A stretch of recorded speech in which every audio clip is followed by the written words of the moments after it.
Hi. So Jane asked me to give you some pointers about teaching when you start, when you start to teach the college class, which is like a continuing ed class. So you'll have students of probably from different ages and different background dancing ability. Some, and maybe the majority, have never line danced before. So my first tip would be to speak slowly when you're going over the dance steps. I would start with the name of the dance, and like Jane had that whiteboard to write down the name so they can see what they're going to be learning. And then also, if you want to write the YouTube link, or just say you can find this dance, a video on YouTube, or if you use Copperknob, you can also put that, or you can have a handout. But you don't want to overwhelm them with too much information yet, or they will get overwhelmed. So they're there and they want to learn to dance, right? Okay. So I'm going to start by using the example of Mama Maria.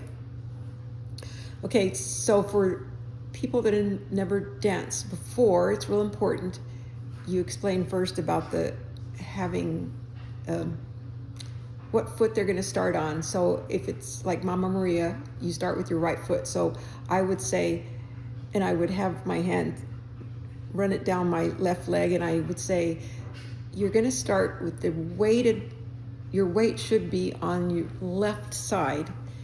So that's your weighted foot, your left side, and that leaves your right foot free to go in any given direction. And I might pick up my foot and wiggle it around. Okay, so then I would say this dance will start by walking forward. You're going to walk to that diagonal, that right diagonal.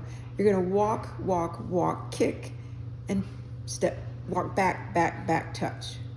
And then I would do that, say the steps while I'm doing it. So then I would walk, walk, walk, kick, back, back, back, touch.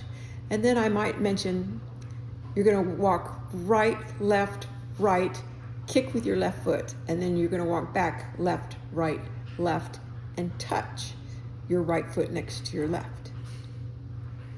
Then I would not say that many words again. I would, in cadence, say, let's do this again. Walk, walk, walk, kick, back, back, back, touch. Then I would do that a few more times with the words. And then I would say, let's do it with the count, because the count is important. And then I might say, line dance is done in sections. Each section has 8 counts. And then I would say the count, 1, 2, 3, 4, 5, 6, 7, 8. And I might do that twice. And then I would ask the class how they're doing, if anyone needs that again. But at first, their first class, probably the majority will be shy and they will be too embarrassed to say anything. So then I would do it anyway, repeat. But this is also where your angels come in handy, because angels, part of their job is to be observing the class and to see if the majority are having trouble in a certain area or with a certain step, or even if it's only 1 or 2 students, then rather than singling those students out, they'll say, can you do that again? Do that one more time. So then the teacher will do it again. And then once you feel pretty certain they have the first section down, then you go to the second section. And the second section, especially in Mama Maria, which is just like the first, you can just say the words of walk, walk, walk, kick, back, back, back, touch. Slower, of course, that I'm saying it now. And do that a couple of times, and then with the count. And then you put together section 1 and section 2, first with the words, back to back, and then with the count. And then ask if they're okay with that, because you might need to do it a couple of times. Then you go on to the third section, you teach the third section, and then you, with words, and then with the count a few times, and then you add that on, and then you get to the fourth section, and same thing, words, count, and then a second time with words, and a second time with count. until they feel comfortable, or till your angels say you can go on. And then you say, okay, let's do the whole dance. And when you're done with that fourth section, you tell them you've done the whole dance. Oh, also when you're halfway there, when you do 16 counts, because most beginner dances are 32 counts, so 16 is a halfway. I always make a point of all classes, even the intermediate class, of telling them that's half the dance. You guys already know half of the dance. And that always makes us happy, even me. Okay, so then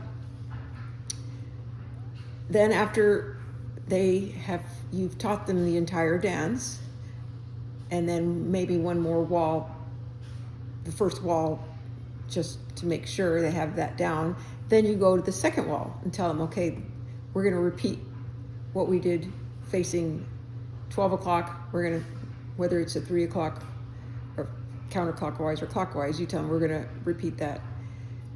And because line dance is done, and then you explain how it's done. Okay. So then you start on that second wall, and you do that with words. And then you might want to do the third wall with a count, and then the fourth wall with the words again. But the importance of going, especially the first time, going all the way around before you put the music, is so you as the teacher can see which students are having trouble or in a certain area or certain students, so you know that if they are, you come back around to that front wall and you can one more time walk it for the area that you might have seen. Or the class might be doing wonderful and you're like, okay, well, let's put the music on. And then you can play the music and see how they do also when they go around. So see, what else did I have? I wrote notes. Oh, again, the importance of saying the words in cadence and going slow. And don't forget to make the class feel comfortable so that they will later be comfortable asking you for help. Well, you know this because you're a teacher, so you know about being approachable and encouraging and all that stuff, so I don't need to tell you that. And how sometimes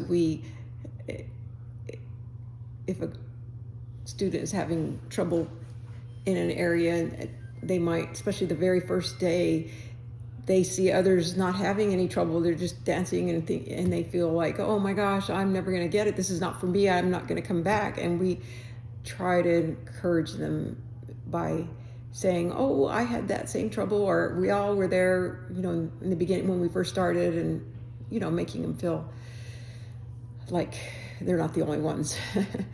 And also,